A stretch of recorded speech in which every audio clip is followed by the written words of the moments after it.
Hello and welcome to computerology IAS academy. आज हम लोग इस वीडियो में जो इसके पिछले वीडियो में हम लोग ने जो किया था उड़ीसा स्थापत्य कला पर, यानी कि उड़ीसा का जो आर्ट एंड कल्चर से रिलेटेड जो करंट वीडियो एंड करंट जो इशू था, जिस पर हम लोगों ने देखा था कि उसमें उड़ीसा सरकार कुछ ऐसा एक्टिविटी कर रही है, यानी कि मंदिर स्थापत्य कला में कुछ ऐसा छेड़छाड़ कर रही है जिसके वजह से केंद्र सरकार उस पर क्या आपत्ति दर्ज किया है।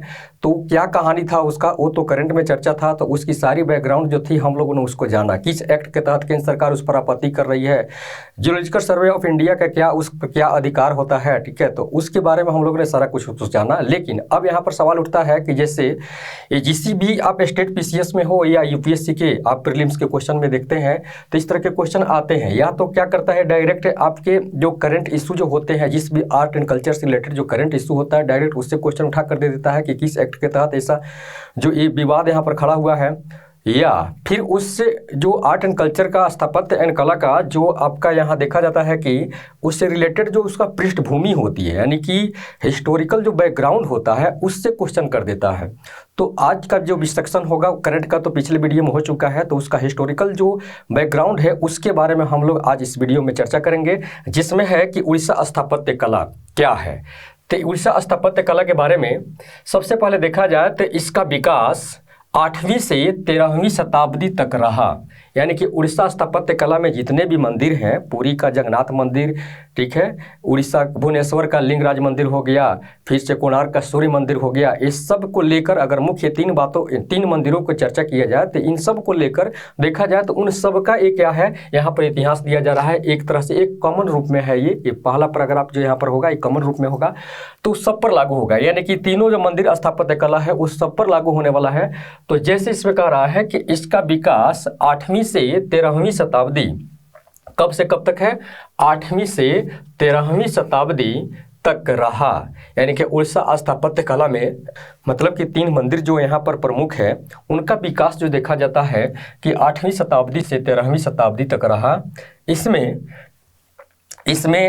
शैल, सोम, भौम, पूर्वी गंग या चेदी गंग, जिसको कहा जाता है पूर्वी गंग को चेदी गंग भी कहा जाता है, कि वंश के शासकों का योगदान महत्वपूर्ण है। यानी कि उड़ीसा स्थापत्य कला में देखा जाए तो इतने सारे वंश के शासक जो होते हैं वहाँ पर, ये लोग सब इनका इसमें काफ़ी योगदान दिए हैं। शैल वंश के शासक भी योगदान दिए हैं, सोम वंश के शासक भी योगदान दिए हैं, भौम के भी वंश के शासक योगदान दिए हैं, फिर पूर्वी गंग कहिए या चेदी गंग के शासक भी हैं जो इसमें काफ़ी योगदान दिए हैं। लेकिन इसमें सबसे महत्वपूर्ण जो आता है पूर्वी गंग या चेदी वंश के शासक, और फिर हम लोग को देखते हैं कि इसमें यानी कि सोम वंश के शासक के बारे में हम लोग को ज़्यादा विशेष रूप से चर्चा करना है। लेकिन बाकी सब जो यहाँ पर वंश दिया हुआ है, इन वंश के शासकों का भी इसमें काफ़ी योगदान रहा है।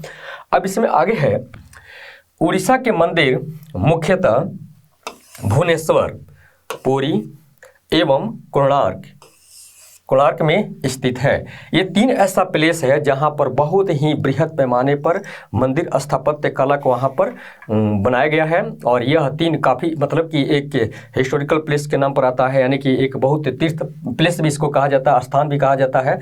तो इस तरह से देखा जाए तो भुवनेश्वर, पुरी और कोणार्क, जैसे भुवनेश्वर में की चर्चा किया जाए तो भुवनेश्वर का लिंगराज मंदिर है और पुरी का जगन्नाथ मंदिर है, और फिर यहाँ कोणार्क का जो हो जाएगा यह सूर्य मंदिर, इसको कहा जाता है सूर्य मंदिर यहाँ पर काफ़ी फेमस है, कोणार्क का इसी के नाम से जाना जाता है। भुवनेश्वर का लिंगराज मंदिर है, यहाँ का काफ़ी फेमस है। पुरी का जगन्नाथ मंदिर है और ये भी काफ़ी यहाँ का ये फेमस है। ये तीनों मंदिर के बारे में हम लोग चर्चा करेंगे आगे।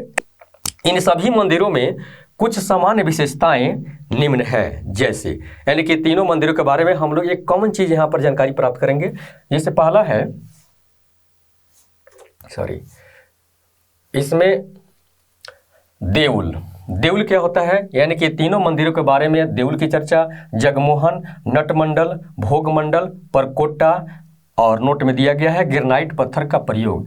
देउल क्या होता है, देउल का मतलब है कि जहाँ पर मूर्ति को प्रतिस्थापित किया जाता है, और मूर्ति को जहाँ प्रतिस्थापित किया जाता है गर्भगृह जिसको कहा जाता है, और उसके जस्ट ठीक जो ऊपर सामने जो होता है जो विमान छत दिखाई देता है उसको हम लोग कहते हैं देउल कहते हैं। ये देउल का मतलब होता है किसी चीज़ का। फिर इसमें है कि जैसे एक जगमोहन, जगमोहन का मतलब होता है कि एक सभा मंडल होता है, यानी कि गर्भगृह के जस्ट बगल में, उसके ठीक बगल में एक सभा मंडल होता है यहाँ पर, जिसको हम लोग जगमोहन कहते हैं। फिर उसके बाद है नटमंडल। नटमंडल का मतलब है यहाँ पर यानी कि नृत्य कार्य करने के लिए, ठीक है। जगमोहन जो एक भवन होता है उसके बगल में एक नटमंडल होता है, यानी कि कहने का मतलब कि यहाँ पर नृत्य कार्य संपन्न किए जाते हैं, नृत्य कार्य से संबंधित जो वहाँ पर एक भवन होते हैं जिसको नटमंडल हम लोग कहते हैं। फिर उसके बाद है भोगमंडल। भोगमंडल ये होता है कि जहाँ पर मतलब कि प्रसाद को कहिए या भोजन का, मतलब कि भोजन सामग्री को जहाँ बनाया जाता है, भोजन बनाया जाता है और उस भोजन सामग्री को फिर वहाँ से जो वितरण किया जाता है उस भाग को, यानी कि उस स्थल को हम लोग कहते हैं भोगमंडल कहते हैं। फिर यहाँ पर है परकोटा। परकोटा का मतलब ये है कि जब कोई भी मंदिर होती है तो उस मंदिर के चारों तरफ एक बाउंड्री होती है, यानी कि मंदिर को सुरक्षा प्रदान करने के लिए एक बाउंड्री खींचा जाता है जो मोटे दीवार की होती है और जिसमें दरवाजा भी लगा रहता है। तो ये जो प्रक्रिया होती है, यानी कि बाउंड्री का प्रक्रिया जो होती है, एक मोटी दीवार का चारों तरफ से घेरने का मंदिर को, तो इस तरह से उसको हम लोग कहते हैं परकोटा कहते हैं। तो ये जो आपका पहला, दूसरा, तीसरा, चौथा, पांचवा, ये 5 जो यहाँ पर पॉइंट आता है, तो ये 5 पॉइंट जो है यह सब तीनों मंदिर में लागू होता है। तीनों मंदिर में ये देखने को मिलता है, ये सारा चीज़ है। और ये सबसे ज़्यादा ये इंपॉर्टेंट है कि ग्रेनाइट पत्थर का प्रयोग इन सारे मंदिरों में किया गया है। उसके बाद है पुरी का जगन्नाथ मंदिर। इसके पहले वाला हम लोग जैसे देखा कि 5 पॉइंट जो है इस सब मंदिर पर लागू होता है, तो पुरी का जगन्नाथ मंदिर की विशेषता क्या है इसके बारे में हम लोग इसकी जानेंगे। सबसे पहला है कि कब निर्माण किया गया। पुरी का जगन्नाथ मंदिर का निर्माण कब किया गया? तो इस मंदिर का निर्माण 12वीं शताब्दी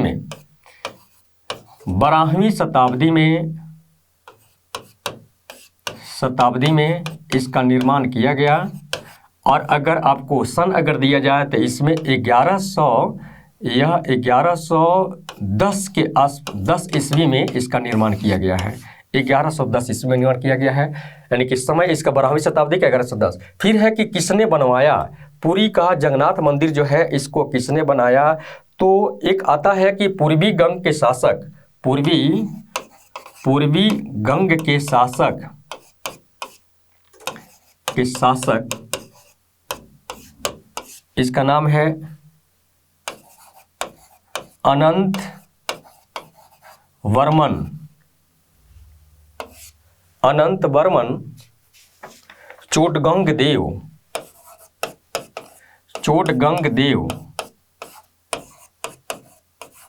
इस शासक का नाम है। यानी कि पूर्वी गंग वंश के शासक जो पहला शासक थे अनंत वर्मन चोटगंग देव, इन्होंने इस मंदिर का निर्माण कराया था। उसके बाद है कि जगन्नाथ रथ यात्रा यानी कि पुरी का जगन्नाथ मंदिर जो है, जगन्नाथ यात्रा भी यहाँ पर होता है, जिसको हम लोग रथ महोत्सव के नाम से भी जानते हैं। रथ महोत्सव इसको कहा जाता है, रथ महोत्सव। जगन्नाथ रथ यात्रा को रथ महोत्सव भी कहा जाता है। इसका दूसरा नाम क्या है? इस मंदिर का दूसरा नाम अगर देखा जाए तो इसका नाम होता है यमनिका तीर्थ, यानी कि इसका दूसरा नाम यमनिका तीर्थ होता है। इस मंदिर को यमनिका तीर्थ के नाम से भी जाना जाता है। यह किस शैली में है? तो इस शैली के बारे में देखा जाए तो ऐसे प्रसिद्ध 3 शैलियाँ हैं, द्रविड़ शैली है, नागर शैली है, वेसर शैली है। तो यह नागर शैली का, यानी कि उड़ीसा जो स्थापत्य कला है यह नागर शैली में है। और नागर शैली का खास करके देखा जाए तो यह मंदिर यानी कि नागर शैली का उपशैली है। ये नागर शैली का उपशैली, नागर शैली का उपशैली जिसको हम लोग कहते हैं, इसी शैली में इस मंदिर को बनाया गया है। इसके बाद है विशेषताएं इसकी क्या है? छाया की चर्चा करते हैं तो इसकी जानकारी में ये मिलता है कि पुरी का जगन्नाथ मंदिर है, जगन्नाथ मंदिर का जो छाया होती है, कभी भी दिन में कभी भी किसी भी समय देखा जाता है तो उस छाया को, मतलब कि पृथ्वी से कभी भी वो टच नहीं होता है, पृथ्वी पर कभी भी नहीं पड़ता है। तो छाया किसकी विशेषता होती है? त्रिमूर्ति। इस मंदिर में 3 मूर्तियां हैं। तीन मूर्तियां जो है इस मंदिर में, वो है क्या क्या, एक कि भगवान जगन्नाथ की मूर्ति है, यानी कि देवी सुभद्रा का भी मूर्ति है, और बलभद्र कहा जाता है, बलराम कहिए या बलभद्र कहिए, इन तीनों की मूर्तियां यहाँ पर क्या दिया गया है, तो इसको हम लोग कहते हैं कि त्रिमूर्ति यहाँ पर है, यानी कि त्रिमूर्ति का नाम से जाना जाता है। तीन मूर्तियां जो यहाँ पर है, तीन प्रकार की, तो ये आपका यहाँ पर आ जाता है। और यह खास कर इसकी विशेषता क्या है कि यह लकड़ी की बनी हुई है मूर्ति, और इस तरह से इसकी हम लोग जानकारी प्राप्त की। फिर उसके बाद है कि अरुण स्तंभ एवं सूर्य स्तंभ, ये दो स्तंभ है, ठीक है। और कहाँ लगाया गया है कि जगन्नाथ पुरी के जगन्नाथ मंदिर का जो बाहरी एक जो क्या कहते हैं उसको, बाउंड्री में जहाँ पर गेट है, गेट अंदर घुसने के लिए, उस गेट पर इसको लगाया गया है, अरुण स्तंभ लगाया गया है, और फिर सूर्य स्तंभ भी लगाया गया है। उसके बाद है भुवनेश्वर का लिंगराज मंदिर। भुवनेश्वर का लिंगराज मंदिर के बारे में हम इस यहाँ पर जानकारी प्राप्त करेंगे। सबसे पहले कहा गया है कि शिव को समर्पित है, यानी कि यहाँ पर ये जो शिव जिससे संबंधित है, यानी कि शिव से समर्पित, यानी कि इसको शंभु भी कहा गया है। शंभु का अर्थ होता है स्वयं से उत्पन्न हुआ जो चीज़ होता है उसको शंभु भी कहा जाता है, तो ये आपका शिव को समर्पित है। फिर इसका है कि निर्माणकर्ता कौन है, इसका निर्माण किसने कराया था, तो इसका निर्माण जो है सोमवंशी शासक, कौन थे, सोमवंशीय शासक ययाति केसरी हैं, सोमवंशीय शासक ययाति केसरी हैं ने इसका निर्माण कार्य जो है 10वीं शताब्दी में शुरुआत किया था इन्होंने, जो आगे चलकर 11वीं शताब्दी में एक अगले शासक आते हैं, एक राजा लाल तेंदु आते हैं, लाल तेंदु केसरी के द्वारा इसका पूरा कराया गया। मतलब कि सोमवंशीय शासक ययाति केसरी के द्वारा इसका तो शुरुआत किया गया 10वीं शताब्दी में, और 11वीं शताब्दी में जाकर यह पूरा मतलब निर्माण कार्य पूरा होता है। और उस समय के शासक जो थे किसके समय में पूरा होता है, तो लाल तेंदु केसरी के समय इसका पूरा होता है। दूसरी बात है कि यहाँ के शिवलिंग को हरिहर कहा जाता है। हरिहर में अगर इसका हम अगर संधि विच्छेद करते हैं तो हरि का मतलब होता है महादेव, यानी कि हम लोग शिव भी कहते हैं महादेव,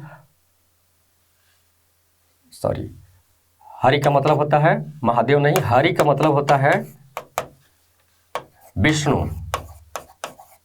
विष्णु, और हर का मतलब होता है महादेव। तो हरि और हर से यहाँ पर शिव और विष्णु का यहाँ पर चर्चा किया जाता है। मतलब कि शैव धर्म मानने वाले और वैष्णव धर्म मानने वाले का यहाँ पर एक देखा जाए तो एक बहुत बड़ा एक प्रतीक होता है, और इस तरह से इनको हरिहर के नाम से भी जाना जाता है। वैष्णव एवं शैव संप्रदायों का यह समन्वय है, इसी नाम से यहाँ पर आता है। और फिर है कि 50 मंदिरों में से एक पार्वती का मंदिर भी यहाँ पर दिया गया है, और यह भी एक विशेष से देखा जाता है। पार्वती का मंदिर विशेष रूप से वहाँ पर स्थापित किया गया है। 50 मंदिर है इस कैंपस में, यानी कि भुवनेश्वर के लिंगराज मंदिर के जो बाउंड्री है उसके अंदर 50 मंदिरों की संख्या में से एक पार्वती का मंदिर भी है। जैसे है कोणार्क का सूर्य मंदिर का निर्माणकर्ता कौन है, तो कोणार्क के सूर्य मंदिर का निर्माणकर्ता जो है ये जो है आपके गंग वंश के शासक, गंग वंश के शासक नरसिंह देव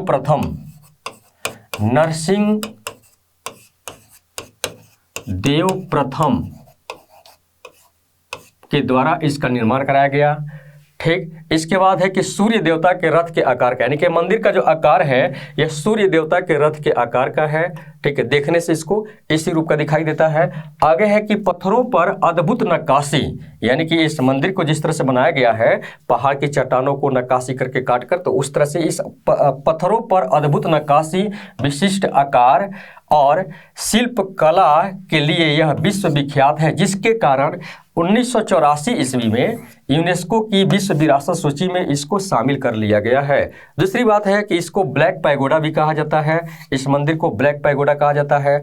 और फिर यहाँ पर है कि रथ का आकार देने हेतु इसमें कितने पहिए बनाए गए हैं, 24 पहिए बनाए गए हैं। यानी कि जो मंदिर है उसके लेफ्ट साइड में 12 पहिए और राइट साइड में भी 12 पहिए हैं, और इस तरह से इसमें टोटल 24 पहिए हैं रथ का आकार देने के लिए। और इसको देखने से लगता है कि इसमें ये रथ के आकार का भी है, और पहिए को खींचने के हेतु इसमें 7 घोड़े बनाए गए हैं। 7 घोड़े का इसमें एक मूर्ति बनाया गया है, जिसको लगता है कि बाहर से देखने के 7 घोड़े इस रथ को खींच रहे हैं, जिसमें 24 पहिए टोटल लगा हुआ है। आगे है कि मंदिर के अलंकरण में, उस मंदिर के अलंकरण में यानी कि उसके सजावट में देखा जाता है तो तत्कालीन सामाजिक एवं सांस्कृतिक परिवेश का काफ़ी वहाँ पर मतलब कि ध्यान रखा गया है। तत्कालीन सामाजिक एवं सांस्कृतिक परिवेश का ध्यान रखा गया है। दूसरा है कि खजुराहों के तरह कमांतुर आकृतियाँ भी इस मंदिर में बनाए गए हैं। और उसके बाद है कि नारी सौंदर्य कला का यहाँ पर काफ़ी अच्छा से मतलब को उकेरा गया है, दिखाया गया है, यहाँ पर एक कला यहाँ पर ढाला गया है। दूसरा है कि पुरुष वादकों एवं नर्तकियों के भाव भंगिमाओं को उकेरा गया है। यानी कि मंदिर के चारों तरफ से देखा जाता है कि पुरुष वादकों हैं या नर्तकियों की जो भाव भंगिमाओं को यहाँ पर काफ़ी अच्छा से उकेरा गया है, दिखाया गया है, शो करने की कोशिश की गई है। उसके बाद है कि पुष्पीय व ज्यामितीय अलंकरण, यानी कि इस मंदिर को सजाने के लिए, इसको अलंकृत करने के लिए पुष्प और ज्यामितीय आकृतियों का भी यहाँ पर क्या प्रयोग किया गया है। फिर है कि मंदिर की ऊंचाई 70 मीटर है, यानी कि कोणार्क मंदिर की ऊंचाई जो है यह देखा जाता है कि लगभग यह 70 मीटर है। और इसकी दूसरी विशेषता इसमें यह है कि एक सूर्य देव की मूर्ति है। इसमें किसकी मूर्ति है? सूर्य देव की मूर्ति है। और इसमें इस मूर्ति की ऊंचाई जो है 3.5 मीटर यह है, और यह बेहद ही आकर्षक दिखाई देता है। और हर साल यहाँ पर कोणार्क का नृत्योत्सव भी होता है कोणार्क मंदिर का, जिसमें बहुत अच्छे अच्छे कलाकार आकर यहाँ पर इसको अपनी कला का प्रदर्शन करते हैं। तो इस तरह से हमारा ये जो है मंदिर स्थापत्य कला ये इसमें समाप्त होता है। फिर अगले टॉपिक जो होगा हम लोग का वो अलग ही आर्ट एंड कल्चर से होगा। तो अगले ही वीडियो हम लोग को देखने के लिए, हमारे वीडियो को देखने के लिए आप लोग हमारे चैनल को सब्सक्राइब करिए, बेल आइकन को भी दबाइए, और हो सके तो जितना भी हो सके आप प्लीज़ को